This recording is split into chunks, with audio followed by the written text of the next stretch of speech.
Hey, Chargers fans, bolt up. It's day 28 of the 32 for 32. We're breaking down the Chargers offseason, taking a look at their draft, taking a look at their money situations.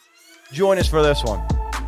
So, for the Chargers, they ended the season offensively ranked 12th. Defense, they were 6th. And then they ended the season ranked 11 and 6th. Not a bad season, but what a failure in the playoffs, guys. Again, Justin Herbert just didn't come through for us. So let's see what we can do to retool the team and build it back up for another playoff run in 2025. Taking a look at the Chargers' money for this offseason, they did end up saving the most amount of money to make moves this offseason outside of like the Patriots. That'd be like the only other team who was above them. Right now, they have $42 million in cap space.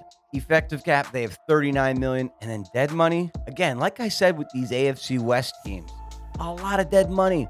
$24 million. Now, this goes along with cutting Bosa as well as Mike Williams last season and Keenan Allen. So, I mean, there's obvious reasons why this exists. However, we got to get past this and try to build off of it. Let's take a look at the additions and the subtractions from the current roster for this South season. First, I want to mention that they did cut Joey Bosa. Christian Fulton has moved on. He is now a Chief. That's not good. Josh Palmer, he has moved on, the wide receiver. He's now playing for the Buffalo Bills. Again, a big loss. And our last guy that I want to mention, that's Morgan Fox. He's an interior defensive lineman, a name that you don't hear very often, but very utilized in the Chargers defense. They will be missing him coming up in 2025. For additions for the Chargers, they added Mike Williams back to the team. A familiar face to go along for Justin Herbert in the offensive pass game. They also went shopping again on the Pittsburgh Steelers, signing Najee Harris to a $9.25 million deal. Najee took some shots at my Steelers when he was at his press conference. I remember that, Najee. Another guy they signed off the Steelers is Donte Jackson. He's a pretty good cornerback for the Steelers. He had a lot of interceptions this offseason. Kind of leaky, though, anytime there was blitz man coverage. Donte kind of got wrecked in that aspect. So, Chargers fans, be weary. He's not the greatest replacement for Asante Samuel or Christian Fulton. I'll just put it that way. Another guy they just signed not too long ago, Tyler Conklin, within the last 2 hours, has been signed to the team. He'll be taking over in obviously a tight end role. Will he be the starting tight end or will he be more of a 21 package guy?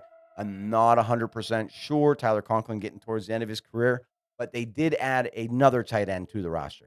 The final ad that I want to talk about before we get into the draft, guys, they did sign former left tackle or right tackle, depending on the week, from the Jets, converted to guard on the Eagles, Mekhi Becton. Basically, the Eagles refurbished this player and turned him into a completely different position, and he's pretty good at it and won a Super Bowl. I think he'll be pretty good for Justin Herbert. I think he'll do good in coverage for Justin Herbert. I think he'll be a great pass protector. Now, his run game skills seem to be what he's better at, but I think he's matured in the pass game, and I think the Chargers will be able to utilize him. Let's break into the Chargers draft, see what they can do maybe to add some weapons on offense and defense for this team after losing Bosa. After not really having a lot of big names on offense for this season, let's take a look at what they can do. In the first round, I could see them going a couple different ways, but definitely with the skill player. I could see them going with Amarion Hampton. I could see them going with the tight end Loveland from Michigan, matching him up with his college coach. I could also see them going with Golden, the wide receiver from Texas. Something on offense. It's going to be a skill player. It's going to be somebody Justin Herbert can use. I don't see them going defensive line, cornerback, middle linebacker, none of those things. Let's get Justin some more pieces. For my draft, guys, I'm going to assume that in the first round, they take Loveland, the tight end. Then, moving into the second round, I have them taking Jalen Higgins. He's a wide receiver out of Iowa State. I think he could be a great utilized player by Justin Herbert. They need wide receiver help. Mike Williams, Higgins, and then you put McConkey on the outside. I think that's a pretty good lineup. In the third round, we're going to take Vernon Broughton. He's a defensive tackle. Remember, I said we lost Morgan Fox, so I want to be able to replace him with a higher-end pick. That's going to be our third-round pick. Defensive tackle, fill in and play, buddy. Chargers fans, let me know in the comments. Do you like Loveland? Would you rather go with someone like Amarion Hampton? Would you rather go with a wide receiver instead in the first round? Let me know in the comments. I want to hear from you. Shout out to our top Chargers fans, Aiko and Isaac. Guys, you're our top viewers from the Chargers. We want to make sure we hear from you. Till the next one, peace out.